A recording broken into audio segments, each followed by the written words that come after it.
What's up, guys? Ecom here, and finally, it's been a long time in the making, but I finally got my first batch just about ready to send out to Heat Treat. This is the first time I'm using a professional heat treat service. I've done a few backyard heat treats, but these are in D2, so I cannot backyard heat treat this. I don't have a heat treat oven, so these will all be sent out to Peter's Heat Treat. A lot of you guys, professionals and beginners, have either heard of them or have used them in the past, and I'm going to give them a shot. I'm going to report back with as much information as I can about Peter's, because for some reason I try and scour the internet doing research about them and how much it is and this and that and the other thing. Just all the little details. I'll see what I can get up from these guys in the way of information, and I'll relay that to you guys. So hopefully that helps you out. But here are some profiles I got cut out. I guess we'll get right into the knives now. But these are my negative angle kind of last ditch knives. You got two different designs. They're all ground almost a little too thin. According to Peter's website, the Peter's Heat Treat, they want it down to it's about 1.5 millimeters on the edge, and I'm about 1 millimeter, so I'm gonna have to take every single one of these edges back just a touch, just so they don't warp in the heat treat. So for you guys out there, because this was one of my questions when I started, about 1.5 millimeters to 2 millimeters on the edge. I'm at about 1 millimeter now, so I got to take them back a little bit. But I'm not so far off that it's going to be the end of the world, and I'm not going to have to take it halfway up the bevel. But we got 6 of these guys. Hopefully they survive. And with the first batch, I wanted to do kind of a little bit of everything. All my style and different types to see maybe I'll find what I'm good at, and different blade designs, what people like. So here's the next one. We got this big swell, well, not really that big, but a nice swell in the palm. Got some big old aggressive jimping up there. This is with a chainsaw file, this jimping. Measured it out and just filed it out. For what it is, those little chainsaw files cut very, very well.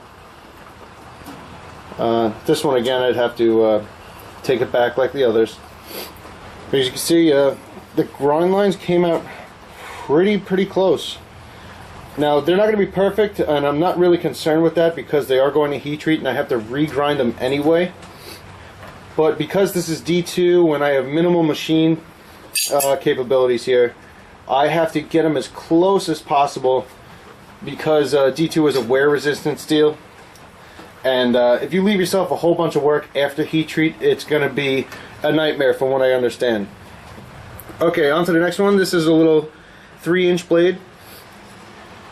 I used a checkering file to put that jimping in there. Hopefully that stays after heat treat, because I'm going to have to go sand the spine down again to make the handle scales even. But nice and lightweight. It's got a big old handle for you guys with those big bear paws out there. Thumb lands nicely on the jimping. There's another one. And you got kind of this big sheep's foot here. This, guys, seriously took me a ton of time. A talented knife maker could bang this out in a day, what took me a couple of months. See, we also got the harpoon. Now don't mind the it's kind of off. You see the rough spots there? Like I said, I gotta grind this down thinner anyway, so that'll be cleaned up. Everything will be evened out as best as I can. I'm not nowhere near perfect or really even that experienced, but I'll do the best I can to try and even them out. And then I had a big bar of steel left, and I was thinking, you know what, maybe I could make 3 or 4 more of this size. But you know what, I want to see what I could do, and I'm doing a little bit of everything. So I made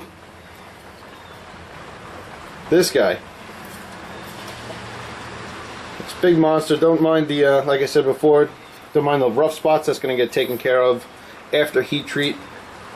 And so you can see that's about a 9-inch blade, about 1.5 inches wide. Nice big handle so you can choke up. You can get way back here if you want to chop. You could even do the 3-finger and chop. Oh, look at that guy across like that. And the other piece of the bar, this is the very last one I did. Another big monster. This one's about 8 3/4 or an 8-inch blade. Those step drill bits, actually, hold on a second, let me show you those things.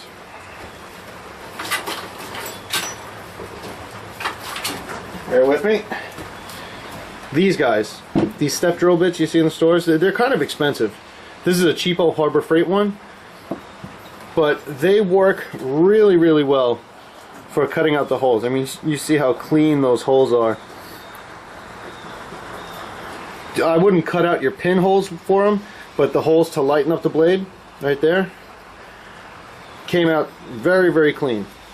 So I'm going to be using that a little more often to make these nice and light in the handle. I'll put that guy like that.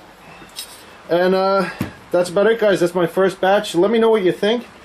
If you have any ideas, suggestions, things that you want me to change, I'm open to it all. This is about learning and having fun making knives. So let me know what you think. Oh, and sneak peek of something else I'm working on.